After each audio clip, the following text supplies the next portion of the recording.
By way of introduction, I'm Joanna Penn Cooper. I'm a poet, essayist, and writer of short prose pieces that have variously been called prose poems, flash essays, and flash fiction.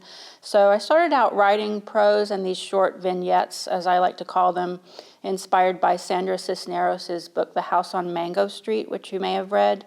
I went on to get a PhD in literature and American fiction, and I continued at the same time writing poetry and short prose pieces and began publishing those, eventually going back and earning an MFA.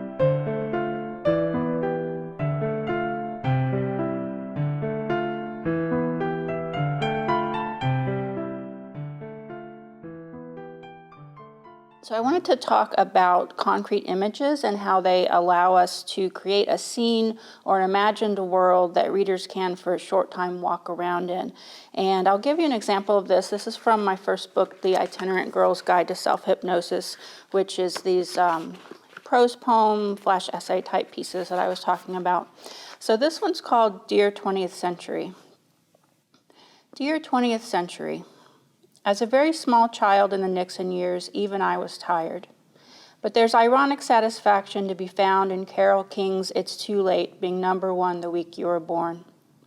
I wasn't your best citizen. I couldn't fix the business of the Panama Canal in my mind, try as I might, sitting in pigtails and watching the news. And even though I knew about Ella Fitzgerald at a very young age, I thought her first name was Ella Fitz, last name Gerald. Dusty Springfield and Buffalo Springfield drifted unmoored for years, intermingling. Roxy music seemed important, but insidious. It was all the disappearing 60s then, louche magic and hips.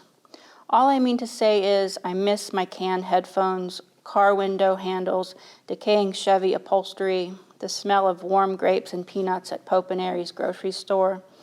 The world had heft and weight to it then. We had Charlie Chaplin and Richard Pryor then. I was born at the exhausted end of a barbarous century, but we had the good people.